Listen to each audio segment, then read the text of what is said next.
Buenos días, soy Ramón Escribano, soy abogado y en el vídeo de hoy vamos a explicar los requisitos que se exigen para poder acceder a la pensión de incapacidad permanente parcial para el trabajo habitual. Lo primero que tenemos que concretar para aquellas personas que no lo sepan es qué es una pensión de incapacidad permanente parcial. La pensión de incapacidad permanente parcial se puede definir como aquella que sin reunir los requisitos para ser una incapacidad permanente total, sin embargo, provocan una reducción del rendimiento del trabajador superior al 33% en la realización de su trabajo, pero siempre y cuando no impida realizar el mismo, es decir, siempre y cuando esa disminución del rendimiento debido a las patologías o limitaciones que tiene el trabajador no le impidan realizar lo que es el trabajo, las actividades fundamentales de su trabajo habitual, aunque sí, como hemos dicho, tiene que tener una limitación superior al 33% en su rendimiento. La jurisprudencia de nuestro Tribunal Supremo también ha señalado a este respecto que no solo hay que mirarlo con términos de disminución de rendimiento de forma objetiva, sino también que podemos ampararnos para poder tener derecho a esta pensión en lo que es la disminución del rendimiento subjetivo, es decir, medir el rendimiento desde los parámetros desde el punto de vista de penosidad o peligrosidad para el trabajador. Es decir, si acreditamos que debido a esas limitaciones el trabajador tiene una penosidad excesiva a la hora de realizar su trabajo o puede tener riesgo para su propia integridad o para la de terceros, siempre y cuando esa disminución de ese rendimiento desde el punto de vista cualitativo sea importante y no impida realizar el trabajo habitual, en ese caso también podríamos solicitar una incapacidad permanente parcial. Es importante también describir en este momento a qué nos referimos cuando hablamos de trabajo habitual.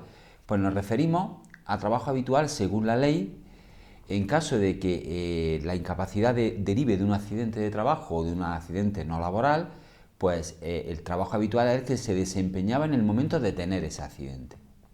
Ahora bien, si esta incapacidad deriva de una enfermedad común, hay que tener en cuenta el que normalmente desempeñaba en el trabajador durante un año anterior a la baja que ocasiona posteriormente la declaración de incapacidad. Es decir, el trabajo que se ha desempeñado durante un año anterior al evento que provoca la incapacidad permanente.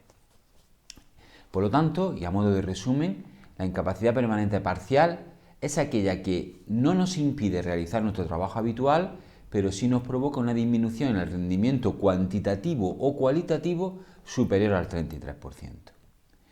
Bien, dicho esto, ya sabemos de qué estamos hablando, qué requisitos son necesarios. En primer lugar, requisitos médicos.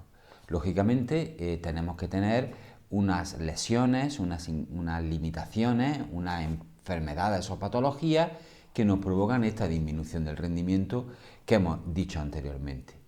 En cada caso serán diferentes porque tenemos que tener en cuenta que cada trabajo va a exigir unos requerimientos físicos concretos y por lo tanto la disminución de ese rendimiento va a depender no solo ya de las enfermedades que cada persona tenga, sino también del trabajo que tenga que realizar.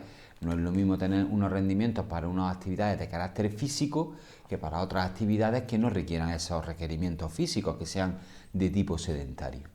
Lógicamente, esa es la labor del abogado, del especialista en reclamación de pensión de incapacidades, el valorar, por un lado, los requerimientos del trabajo y por otro, las enfermedades o patologías del interesado, que deben estar documentadas en los correspondientes informes médicos y de especialistas que se tendrán que aportar a la hora de realizar esa valoración. Por lo tanto, desde el punto de vista de informes médicos necesarios, hay que estar al caso en concreto.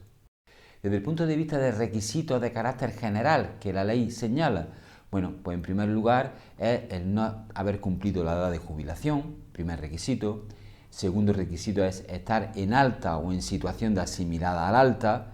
Ya en nuestra página web, en nuestro propio canal de YouTube, hemos explicado en diferentes vídeos a qué nos referimos con situaciones de alta o asimilada, que básicamente es estar trabajando, estar en situación de baja laboral o bien en alguna de las situaciones asimiladas al alta, como el subsidio el desempleo subsidiado, perdón, y otra serie de situaciones que se asimilan a ese alta y que pueden consultar en nuestra página web. Otro requisito además es tener un periodo mínimo de cotización, que en el caso de enfermedad común, es decir, si la incapacidad permanente parcial deriva de una enfermedad común, es de 1.800 días dentro de los 10 años anteriores a la extinción de la baja laboral. Es decir, en los últimos 10 años al menos tenemos que tener 1.800 días cotizados. En caso de enfermedad común, ya que en caso de accidente de trabajo o accidente no laboral o incluso en enfermedad profesional no se exige periodo previo de cotización. Pues bien, estos son los requisitos que podríamos llamar con carácter general. Lógicamente hay que añadirle el cumplir con la disminución de ese rendimiento cuantitativo o cualitativo que hemos hablado antes. Esos son los requisitos de carácter general, hemos visto los requisitos médicos. El siguiente paso es decir en qué consiste la prestación.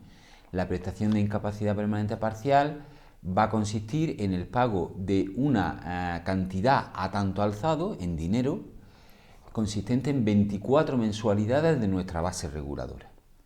Pero ¿cuál es nuestra base reguladora?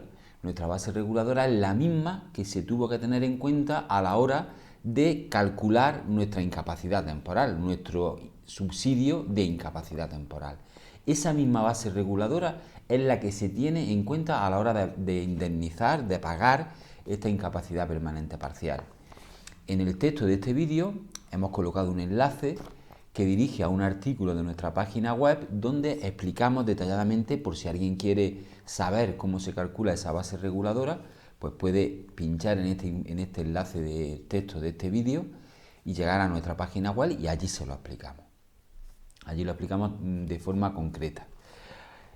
Siguiente pregunta o siguiente aspecto de interés a la hora de hablar de la incapacidad permanente parcial es una pregunta que nos hacen mucho todos los clientes que acuden a nuestro despacho por estos asuntos, y es: ¿puedo seguir trabajando en el mismo trabajo si me reconocen una incapacidad permanente parcial?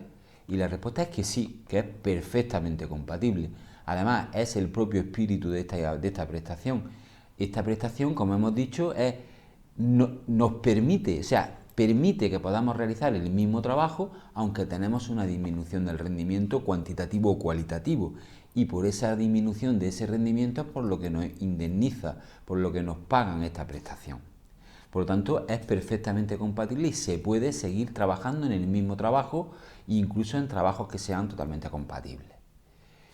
La siguiente pregunta o el siguiente aspecto de interés para cerrar este vídeo, que es un vídeo muy rápido pero que en global vamos a recoger todos los requisitos de esta prestación, consiste en la siguiente pregunta: si me pagan una incapacidad permanente parcial, ya no podré acceder posteriormente a una pensión vitalicia, como puede ser una incapacidad permanente total o como puede ser una absoluta en su caso. Y tenemos que responder a la misma diciendo que no tiene nada que ver. Si en el momento que nos reconocen una incapacidad permanente parcial tenemos esas limitaciones, nos abonarán esa indemnización, nos abonarán esa prestación.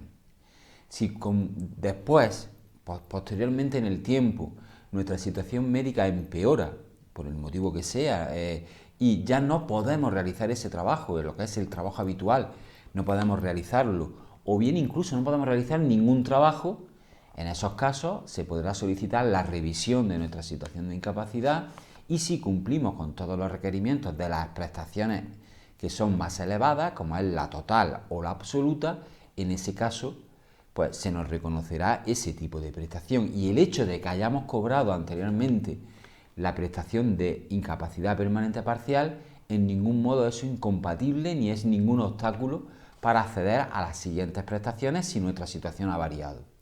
Incluso es un aspecto importante que la gente normalmente no sabe, que en ese caso, en caso de que posteriormente con el paso del tiempo me reconozcan una incapacidad permanente total, no significa que por eso haya que devolver la cantidad que hemos cobrado anteriormente.